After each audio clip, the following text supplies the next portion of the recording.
आप देख रहे हैं जागो इंडिया और अब खबर यूपी से है, जहां पे त्योहारी सीजन को देखते हुए जबरदस्त सुरक्षा के इंतजाम किए जा रहे हैं। और क्या है यूपी की खास खबरें, देखिए यूपी सुपरफास्ट में। नवरात्र, दुर्गा पूजा, दशहरा और मुहर्रम के समय यूपी में सुरक्षा व्यवस्था की समीक्षा की जा रही है। प्रदेश के मुख्यमंत्री अखिलेश यादव ने आने वाले त्योहारों में सुरक्षा कड़ी करने के निर्देश दिए हैं।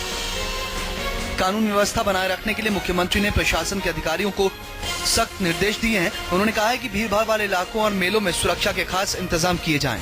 ये जानकारी देते हुए राज्य सरकार के प्रवक्ता ने बताया कि सीएम प्रशासन के बड़े अधिकारियों से आवश्यक फीडबैक लेने के लिए उनके साथ बैठकें कर रहे हैं। उन्होंने खुफिया तंत्र को और अधिक सक्रिय करने के निर्देश देते हुए कहा है कि इससे संबंधित सभी संस्थाओं में आपसी समन्वय बनाते हुए पूरे प्रदेश में सतर्कता बरती जाए। साथ ही महत्वपूर्ण जगहों की सुरक्षा पर पैनी निगाह रखने के निर्देश देते हुए उन्होंने कहा कि अफवाह फैलाने वालों पर भी ध्यान दिया जाए और समय रहते ऐसे तत्वों के खिलाफ सख्त कार्रवाई की जाए। मुख्यमंत्री ने आदेश दिए हैं कि कोई भी प्रशासनिक अधिकारी अपना मुख्यालय छोड़कर बाहर नहीं जाएगा। पुलिस कर्मियों की छुट्टियां मुहर्रम तक कैंसिल कर दी गई हैं। सीएम ने साफ कहा है कि अगर त्योहारों में किसी इलाके में कोई भी अप्रिय घटना घटती है तो उसके लिए अधिकारी के खिलाफ सख्त कार्रवाई की जाएगी। प्रदेश के मुख्य सचिव राहुल भटनागर ने जानकारी दी है कि प्रदेश में नवरात्र पर मूर्ति विसर्जन और मुहर्रम के जुलूस के लिए अलग अलग रूट बनाए गए हैं। आपको बता दें कि दशहरा पर्व और मुहर्रम की 10वीं का जुलूस एक ही दिन पर रहा है, इसलिए इलाके में कानून व्यवस्था बनाए रखने के लिए अलग रूट बनाए गए हैं। सुरक्षा व्यवस्था के लिए पुलिस के जवान वर्दी में रहेंगे और सादे कपड़ों में भी गश्त लगाएंगे। इसके साथ ही साफ सफाई की व्यवस्था सुनिश्चित की गई है। सरकार का दावा है कि इन त्योहारों से पहले ही विभिन्न इलाकों में चल रहे सड़कों का काम पूरा कर लिया जाएगा। समाजवादी कृषक बीमा योजना के तहत लोगों के कार्ड बनवाने का काम शुरू हो गया है। योजना के अंतर्गत पहले 3 करोड़ लोगों का कार्ड बनवाया जाएगा।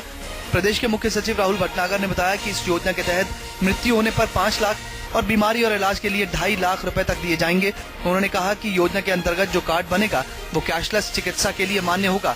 मुख्य सचिव आज गोरखपुर के बीआरडी मेडिकल कॉलेज का निरीक्षण करने के उपरांत विकास कार्यों और कानून व्यवस्था की समीक्षा कर रहे थे। उन्होंने जानकारी दी कि गोरखपुर जिला चिकित्सालय में डायलिसिस सेंटर को आगामी 18 नवंबर से शुरू कर दिया जाएगा। मुख्य सचिव ने दावा किया कि अस्पताल में किसी भी व्यक्ति की मृत्यु होने पर शव को एम्बुलेंस से घर छोड़ा जाएगा। इसके लिए कोई पैसा नहीं लगेगा। इस काम के लिए अस्पताल को गाड़ी उपलब्ध कर दी गई है। मुख्य सचिव ने दावा किया कि अब तक 65 जिलों में शव वाहन उपलब्ध करवा दिए गए हैं। बाकी जगह पर भी जल्दी ही करवा दिए जाएंगे।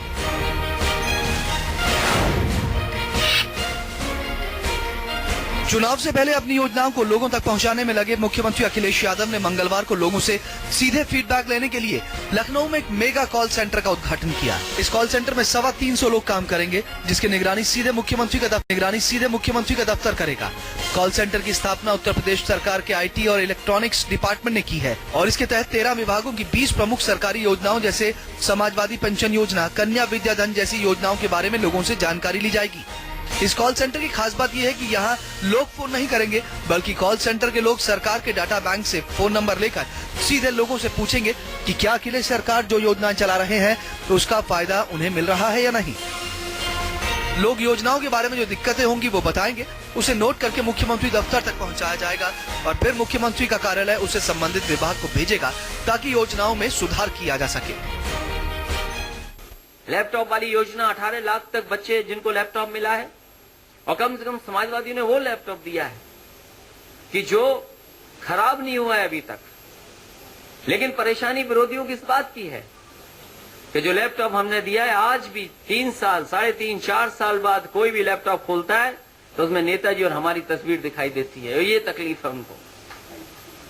तो कम से कम हम अपनी योजनाओं के बारे में लोगों को बता रहे हैं और कहीं अगर कोई परेशानी है तो कम से कम उसको स्वीकार करने के लिए तैयार हैं और क्या हम बदलाव ला सकते हैं सरकार के स्तर पे उस दिशा में भी काम कर रहे हैं। जो ग्रीवेंसेस की बात है, जो परेशानी की बात है, अगर किसी को तकलीफ है, किसी को शिकायत है, हम तो कहते हैं कि हमारा कॉल सेंटर शिकायत से पहले उनके पास पहुंच रहा है। ये बड़ी उपलब्धि है समाजवादी लोगों की।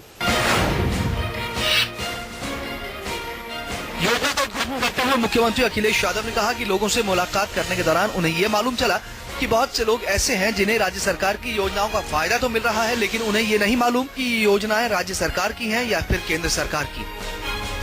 साथ ही इस कॉल सेंटर के जरिए सरकार की योजनाओं से लोगों को जागरूक भी करवाया जाएगा। अखिलेश यादव ने भरोसा जताया कि हर चीज पारदर्शी होने की वजह से इससे भ्रष्टाचार में भी कमी आएगी। राज्य सरकार ने इस कॉल सेंटर को संचालित करने का जिम्मा कार्बी डाटा मैनेजमेंट सर्विस को 2 साल के लिए सौंपा है।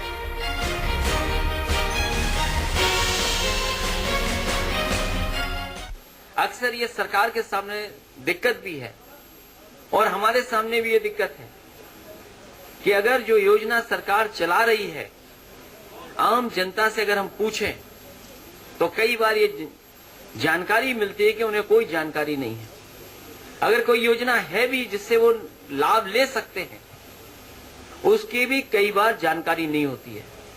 मुझे खुशी और बधाई देता हूं मैं पुराने अपने चीफ सेक्रेटरी साहब को और तमाम अधिकारी जो इस योजना से जुड़े रहे कि उन्होंने कम से कम चुनाव से पहले ऐसा कॉल सेंटर तैयार कर दिया है जहां कम से कम सरकार को पूरी जानकारी होगी अपनी तमाम योजनाओं के बारे में।